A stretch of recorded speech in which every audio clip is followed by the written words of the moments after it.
جو شخص صبح کے وقت آیت الکرسی پڑھ لے شام تک وہ اللہ کی حفاظت میں رہتا ہے شیاطین سے، جنات سے، اور جو شام کے وقت ایک دفعہ آیت الکرسی پڑھ لے صبح تک حفاظت میں رہتا ہے۔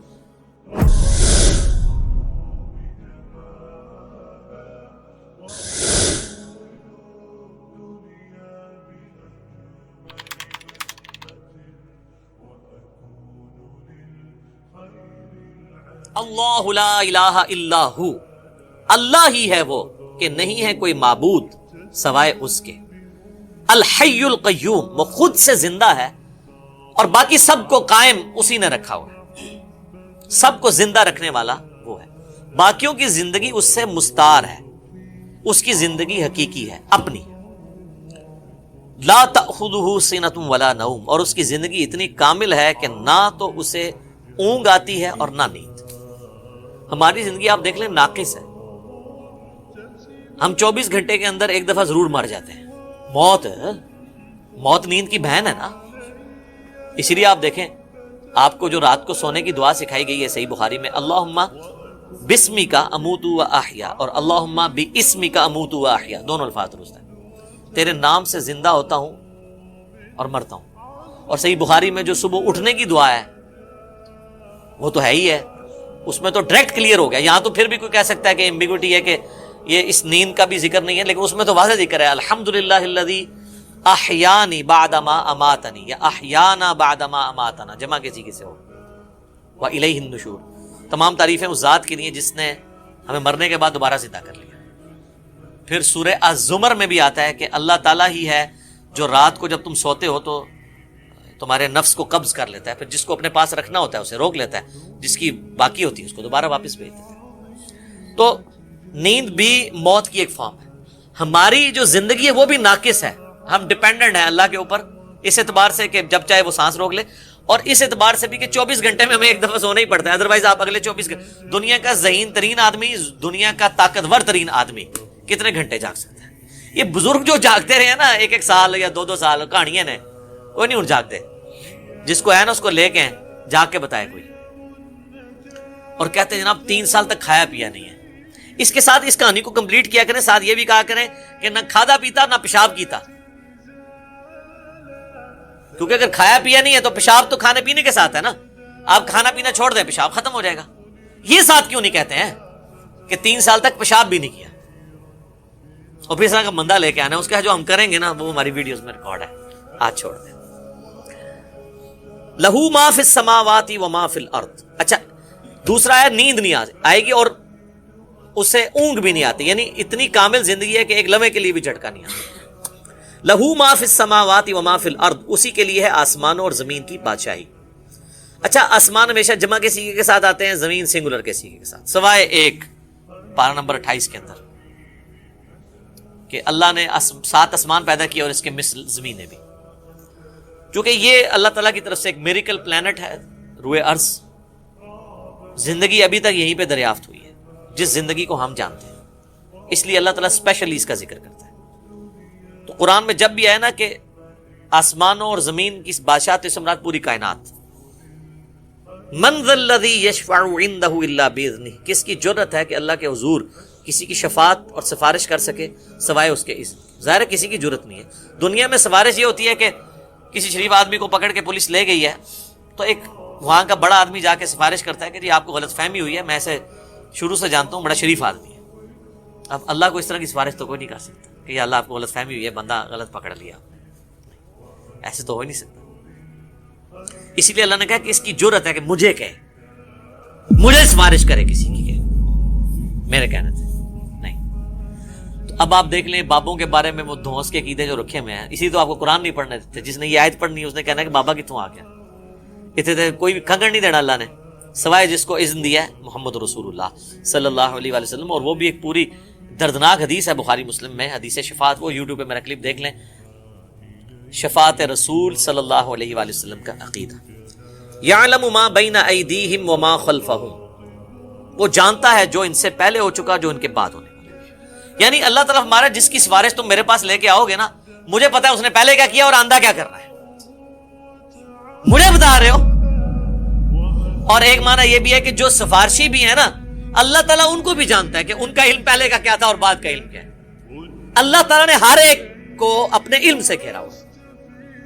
وَلَا يُحِيطُونَ بِشَيْءٍ مِّنْ عِلْمِهِ إِلَّا بِمَا شَاءَ. اللہ کے علم کو کوئی نہیں گھیر سکتا سوائے اللہ تعالیٰ جس کے لیے چاہے تو اس کے اوپر کوئی علم آشکار کر لے. یعنی اللہ تعالیٰ کے علم کو کوئی اور مخلوق نہیں گھیر سکتی. اللہ نے سب کو اپنے علم سے گھیرا ہوا ہے سوائے اس کے کہ وہ جو سورہ آل عمران میں بھی آتا ہے 179 نمبر آیت میں کہ اللہ کی یہ شان نہیں ہے کہ وہ اپنے غائب کے اوپر کسی کو اطلاع دے سوائے اپنے پیغمبروں کے, اور تمہارا کام ہے اللہ اور اس کے پیغمبروں پر ایمان لاؤ. پیغمبر وہ ہستی ہوتی ہے کہ جس کو اللہ تعالیٰ غیب کی خبریں دیتا ہے, غیب کا علم دیتا ہے اتنا جتنا اس کے لیے پسند فرماتا ہے. علم الغیب کے اوپر میرا مسئلہ نمبر 6A اور 6B آپ دیکھ سکتے ہیں, وہ ڈیٹیل ٹاپک ہے. تو جتنا جس کے لیے چاہتا ہے اللہ ظاہر فرماتا ہے اور جس کے لیے نہیں چاہتا ظاہر نہیں فرماتا. اچھا, یہ اب بعض علم الغیب ایسے ہیں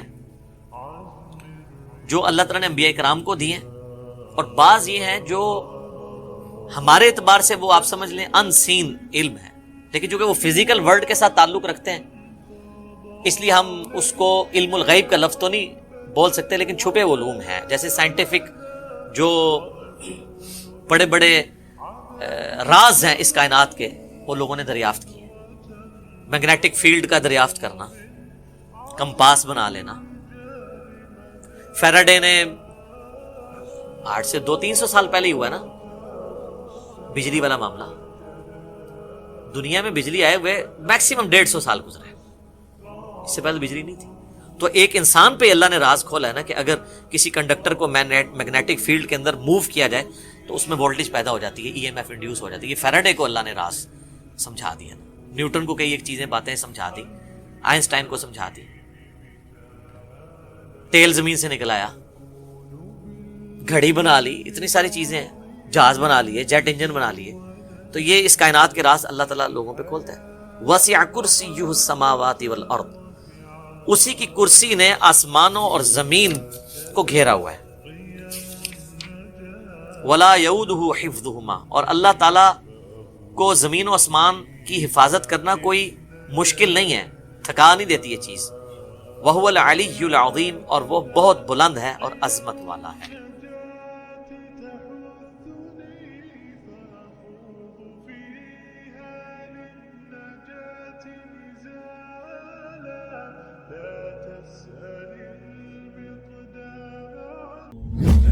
اب اگلی آیت جو ہے یہ آیت الکرسی کہلاتی ہے کیونکہ اس میں اللہ تعالیٰ کی بادشاہت کی کرسی کا ذکر ہے. اس کی فضیلت میں کئی ایک احادیث ہیں. صحیح بخاری میں ایک بڑی ڈیٹیل حدیث ہے, مال غنیمت کی چوکیداری کے اوپر سیدنا ابو ہریرہ کو نبی صلی اللہ علیہ وآلہ وسلم نے مامور کیا اور 3 راتوں تک ایک شخص آ کے وہاں چوری پرفارم کرنے کی کوشش کرتا رہا. تو حضرت ابو ہریرہ نے اسے پکڑ لیا. پہلی دفعہ پکڑا تو اس نے کہا چھوڑ دو, اگلی دفعہ نہیں آؤں گا. دوسری بار پکڑا تو اس نے کہا چھوڑ دو, اگلی دفعہ نہیں آؤں گا. تیسری دفعہ جب پکڑا تو انہوں نے کہا اب تو میں تجھے رسول اللہ کی بارگاہ میں ضرور پیش کروں گا. تو اس نے کہا کہ مجھے چھوڑ دو, میں تمہیں ایک ایسا وظیفہ بتاتا ہوں کہ اگر رات کو بستر پہ جاتے وقت تم وہ وظیفہ کر لو تو صبح تک اللہ تعالیٰ کی طرف سے تمہاری حفاظت کے اوپر فرشتہ مامور ہوگا, شیطان تمہارے قریب نہیں آئے گا. یہ حدیث صحیح بخاری میں 2311 ہے. انٹرنیشنل نمبر کے مطابق ہمارے صبح شام کے اذکار میں بھی ہم نے ڈالی ہوئی ہے. تو پھر اس نے جو وظیفہ بتایا وہ ہے کہ آیت الکرسی رات کو بستر پہ جاتے وقت پڑھ لی. حضرت ابو ہریرہ نے اس کو چھوڑ دیا. نبی الاسلام ہر موقع پہ جب وہ صبح بتاتے تھے تو نبی صلی اللہ علیہ وآلہ وسلم فرماتے تھے وہ جھوٹا ہے, آج پھر آئے گا. خیر وہ بھی سمجھدار تھا, وہ تیسری دفعہ جب جھوٹا ہے تو چوتھی دفعہ آیا نہیں ہے. تیسری دفعہ حضور نے کہا کہ 3 دنوں سے تمہارا جو آنے والا وہ مہمان تھا نا وہ شیطان تھا جو انسانی شکل میں آیا تھا. ہے وہ جھوٹا ہے لیکن اس نے بات سچی کی ہے. تو یہ ایک اصولی بات ہے کہ سچی بات اگر جھوٹا بھی کرے تو اس بات کی تصدیق کر دینی چاہیے. تو وہ آیت الکرسی کا وظیفہ مل گیا. اسی طریقے سے سنن نسائی الکبریٰ میں اسی کی ایکسٹینشن ہے. سنن نسائی الکبریٰ کے اندر ایک حدیث ہے, امام نسائی نے اس میں ایک چیپٹر باندھا ہے عمل الیوم واللیلہ. وہ سنن نسائی الکبریٰ کا چیپٹر ہے. اس میں انٹرنیشنل نمبر کے مطابق ہے یہ 8017 نمبر حدیث. حاکم میں بھی موجود ہے اس کا کچھ حصہ 2064 کہ جو شخص صبح کے وقت آیت الکرسی پڑھ لے شام تک وہ اللہ کی حفاظت میں رہتا ہے, شیاطین سے، جنات سے، اور جو شام کے وقت ایک دفعہ آیت الکرسی پڑھ لے صبح تک حفاظت کرتے ہیں۔ تو یہ اللہ کا شکر ہے کہ جو لوگ فجر اور مغرب کی نماز پڑھ رہے ہیں وہ آٹومیٹکلی آیت الکرسی پڑھ لیتے ہیں۔ اب جس نے فرض نماز کے بعد آیت الکرسی پڑھ لی ہے نا، اسے دوبارہ سے یہ ذکر کرنے کی ضرورت نہیں ہے، وہ اس میں امپلائڈ ہے، وہ شامل ہے۔ دوبارہ کر لیتا تو بہت اچھی بات ہے۔ اور ایک اور فضیلت ہے جو سنن نسائی الکبریٰ میں ہی ہے، 9928 نمبر حدیث ہے، اسی عمل الیوم واللیلہ چیپٹر میں، کہ جو شخص نماز فرض ادا کرنے کے بعد، نماز فرض آیت الکرسی پڑھ لے گا وہ مرتے ہی جنت میں داخل، لیکن اس میں نماز شرط ہے۔ تو یہ بھی ایک فضیلت ہے اس اعتبار سے۔ اس کی ایک ضعیف سند بھی ہے سنن کبریٰ البیہقی میں مولا علی سے، اس میں الفاظ یہ ہیں کہ وہ آیت الکرسی کسی سے گفتگو کرنے سے پہلے پڑھ لیں، لیکن جو سنن نسائی الکبریٰ میں صحیح سند ہے اس میں الفاظ نہیں ہے۔ لیکن اس طرح کی جو ضعیف روایتیں ہیں نا، جب صحیح احادیث کو سپورٹ کر رہی ہو نا تو اسی کو فالو کرنا چاہیے۔ کوشش یہی کرنی چاہیے کہ بغیر گفتگو کیے سلام پھیرتے ہی آیت الکرسی پڑھ لی جائے۔ البتہ اگر کوئی گفتگو کر بھی لیتا ہے تب بھی فضیلت مل جائے گی، کیونکہ جو صحیح حدیث میں اس طرح کے الفاظ موجود نہیں ہیں۔ تو یہ 3 بڑے بڑے فضائل ہیں۔ باقی میں نے قرآن حکیم کی صورتوں کے فضائل کے اوپر ڈیٹیل لیکچر ریکارڈ کروا دیا ہوا ہے، مسئلہ نمبر 112 ABC، جسے شوق ہے تو وہ دیکھ سکتا ہے۔ اللہ لا الہ الا ہو، اللہ ہی ہے وہ کہ نہیں ہے کوئی معبود سوائے اس کے۔ الحی القیوم، وہ خود سے زندہ ہے اور باقی سب کو قائم اسی نے رکھا، سب کو زندہ رکھنے والا، باقیوں کی زندگی اس سے مستعار ہے، اس کی زندگی حقیقی ہے اپنی۔ لا تأخذہ سنۃ ولا نوم، اور اس کی زندگی اتنی کامل ہے کہ نہ تو اسے اونگ آتی ہے اور نہ نیند۔ ہماری زندگی آپ دیکھ لیں ناقص ہے، ہم 24 گھنٹے کے اندر ایک دفعہ ضرور مر جاتے ہیں۔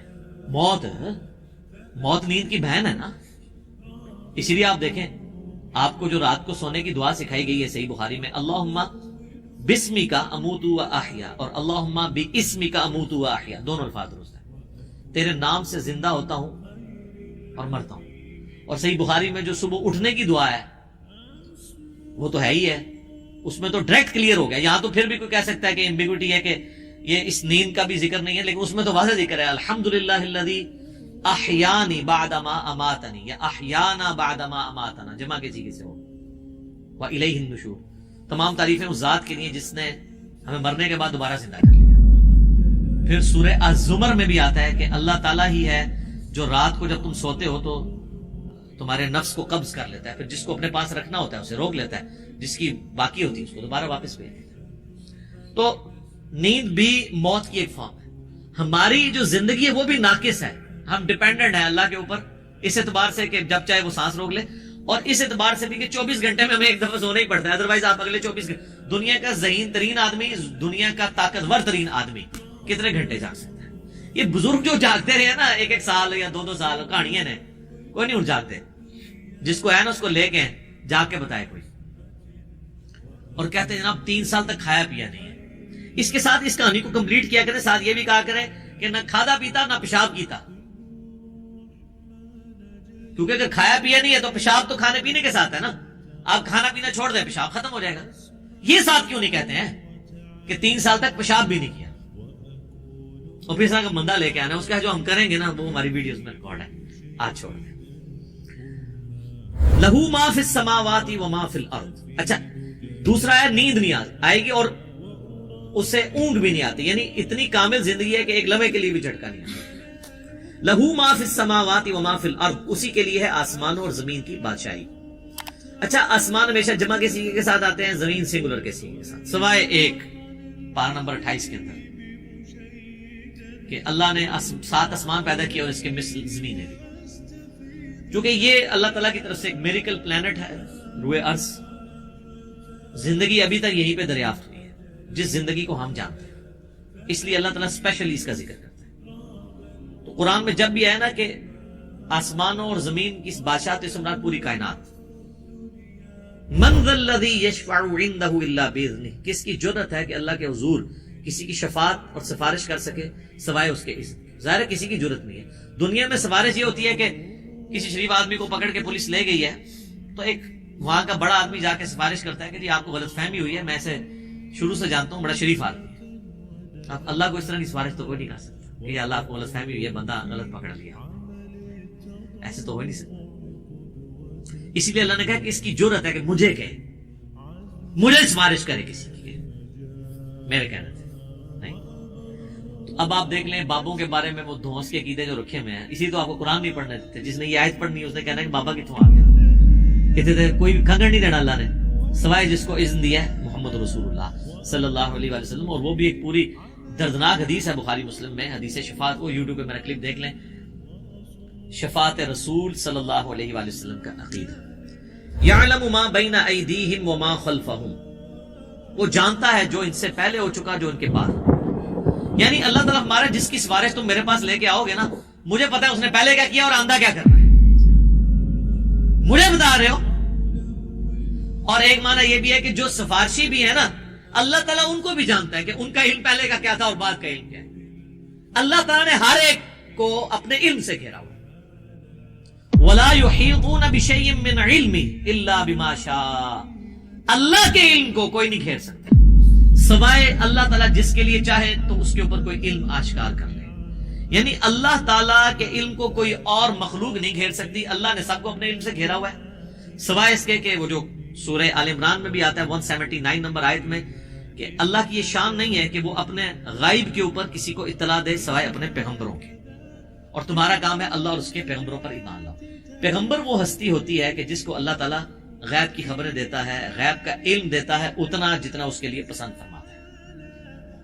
علم الغیب کے اوپر میرا مسئلہ نمبر 6A اور 6B آپ دیکھ سکتے ہیں، ڈیٹیل ٹاپک ہے. تو جتنا جس کے لیے چاہتا ہے اللہ ظاہر فرماتا ہے اور جس کے لیے نہیں چاہتا ظاہر نہیں فرماتا. اچھا، یہ اب بعض علم الغیب ایسے ہیں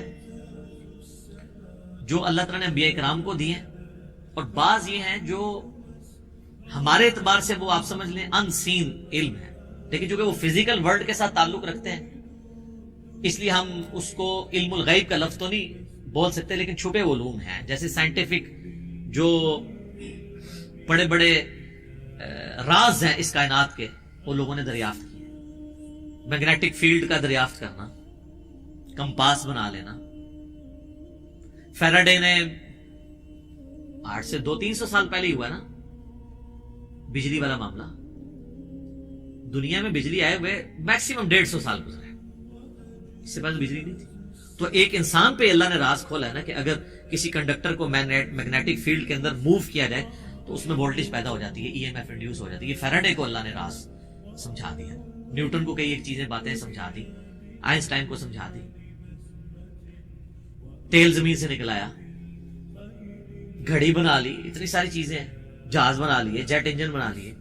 تو یہ اس کائنات کے راز اللہ تعالیٰ لوگوں پہ کھولتا ہے. وسع کرسیہ السماوات والارض، اسی کی کرسی نے آسمانوں اور زمین کو گھیرا ہوا ہے. ولا یؤودہ حفظہما، اور اللہ تعالیٰ کو زمین و آسمان کی حفاظت کرنا کوئی مشکل نہیں ہے، تھکا نہیں دیتی یہ چیز. وہو العلی العظیم، اور وہ بہت بلند ہے اور عظمت والا ہے. اچھا، یہاں کرسی این ممکن ہے کہ کوئی فزیکل کرسی ایگزسٹ کرتی ہے، اور این ممکن ہے کہ یہ بات محاورتاً ہو رہی ہے کہ اللہ تعالیٰ کی بادشاہت اس سے مراد ہو، کیونکہ قرآن میں کئی ایک چیزیں محاورتاً بھی استعمال ہوئی ہے.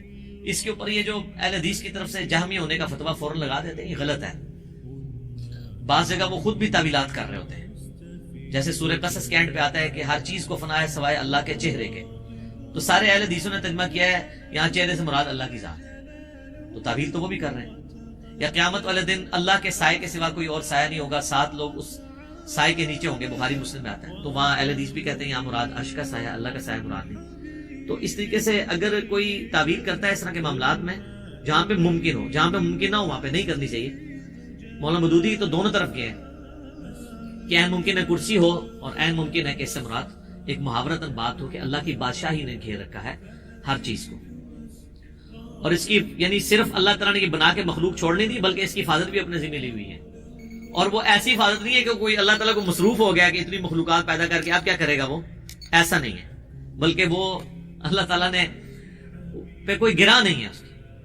وہ تو سورۃ الانعام میں ہے کہ زمین کہ گہرائیوں میں کوئی دانہ نہیں پھوٹتا، نہ زمین کے اوپر نہ سمندروں میں کوئی پتا بھی گرتا ہے مگر اس کے علم سے، اور اتنا کامل علم ہے کہ اللہ نے یہ سب کچھ ہونے سے پہلے ہی لوح محفوظ میں لکھ لیا ہے. تو ایک ڈیٹیل ٹاپک ہے. وَهُوَ الْعَلِيُّ الْعَظِيمُ، اور وہ بلند ہے اور عظمت والا ہے. اب یہاں پہ ایک اللہ کا نام بھی آ گیا علی. علی یون تو مخلوق میں کسی کا نام ہو سکتا ہے، یہ ہے العلی. جب الف لام سے ہوگا تو دی علی خاص ہو جائے گا. رحمان تو کوئی بھی ہو سکتا ہے، الرحمان اللہ ہے.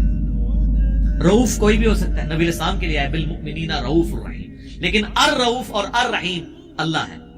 صرف رؤوف اور رحیم سورہ توبہ کی آخری آیات میں نبی اسلام کے لیے ہے. تو یہاں پہ بھی علی سے مراد بلند، عظمت، یعنی اللہ تعالیٰ اپنے عرش پہ مستوی ہے جیسا کہ اس کی شان کے لائق ہے، اور اپنی شان کے اعتبار سے بھی بلند ہے.